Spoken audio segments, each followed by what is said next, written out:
La nieve cae a raudales y la calle está en silencio. En un edificio que funciona como almacén, más de 120 soldados alemanes están refugiados. En las cercanías hay un molino, una fábrica de jabón y un matadero, todos construidos por el ejército del Tercer Reich. Gracias a este trabajo, hay muchas provisiones para soportar el invierno, pero el cálculo de alimentos no incluye a estos soldados que acaban de ser desplazados del sur de la ciudad rusa que lleva el nombre de su líder. Es enero de 1943 y la batalla de Stalingrado está a punto de terminar para la 71ª División de Infantería Alemana. ¿Estás listo para saber cómo fue la vida de un soldado alemán durante esta batalla clave de la Segunda Guerra Mundial? Quédate con nosotros para un nuevo episodio de Historia Militar y prepárate para viajar en el tiempo. Stalingrado es un nombre que siempre llama la atención de quienes repasan la historia de la Segunda Guerra Mundial. Allí y desde agosto de 1942, las fuerzas alemanas intentaron torcer el rumbo de la guerra. Pero bajo la orden número 227, las fuerzas soviéticas resistieron y finalmente ganaron un enfrentamiento decisivo para el resto del conflicto. Sin embargo, la vida de un soldado alemán durante la batalla es algo que quedó opacado por las estrategias y tácticas militares del general Friedrich Paulus, comandante del Sexto Ejército Nazi, y las de los defensores y encargados de la contraofensiva, Vasily Chuikov, Georgy Zhukov y Alexander Vasilevsky. Un par de semanas de bombardeo bastaron para que las tropas de Hitler se adentraran en la ciudad. En septiembre de 1942, los invasores lograron repeler al 62º ejército ruso hacia las costas del río Volga. Una vez despejado el camino, la Wehrmacht instaló un cuartel general, comenzó a ejecutar a comunistas y judíos y preparó la deportación de la población civil. Mientras tanto, los soviéticos intentaron una primera contraofensiva en septiembre que resultó ineficaz. El ejército alemán tuvo tiempo de establecerse y construir lo necesario para aguantar los ataques soviéticos. La ciudad no estaba completamente tomada, pero los alemanes no dieron importancia a los movimientos soviéticos reportados por su propia inteligencia. Además, consideraron que los materiales y las fuerzas enemigas estaban prácticamente acabados. Sin embargo, para fines de octubre la situación no era como la habían calculado, ya que la resistencia era terriblemente estoica y el invierno estaba a la vuelta de la esquina. Eso es lo que señalaba una y otra vez Wilhelm Hoffmann, soldado de la 94ª División de Infantería, famoso por dejar registrado en su diario el día a día del combate entre agosto y diciembre. Tumba masiva es un término que aparece en ese recuento. También indicaba cómo los francotiradores, la artillería y la escasa repartición de comida afectaban la moral de su grupo. Un pan duro para 5 hombres es otra impactante frase que sobresale allí. Y llegamos a noviembre, donde la gran contraofensiva soviética conocida como Operación Urano encerraba en un denominado caldero a alrededor de 250.000 soldados alemanes, quienes eran asistidos en la batalla por italianos, rumanos, húngaros, croatas y hasta reclutas de campos de prisioneros soviéticos. Todo esto se traducía en los sentimientos y las actividades de los efectivos, cuyas órdenes directas de Hitler eran similares a la de Stalin. No habría retirada ni rendición. Pasábamos momentos horribles. Nos hacíamos en nuestros pantalones por el miedo y no podíamos lavarlos.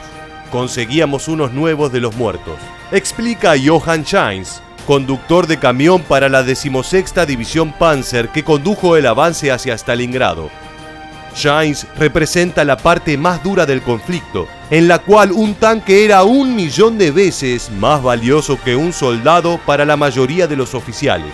Pero también deja ver una constante a lo largo de la batalla, ya que el ejército estaba cada vez más desmoralizado y sin agua ni alimentos suficientes, algo empeorado por el quiebre del puente aéreo que abastecía al caldero. Asimismo, las epidemias florecían. La fiebre paratifoidea, el tifus y la disentería acechaban a los hombres, que por la noche podían recoger a sus heridos, pero que durante el día Reanudaban una lucha sin cuartel en medio de temperaturas que superaban los 20 grados bajo cero. Mientras tanto, los soviéticos empleaban altoparlantes para alentarlos a que se rindieran, desertaran y hasta dispararan a sus tenientes.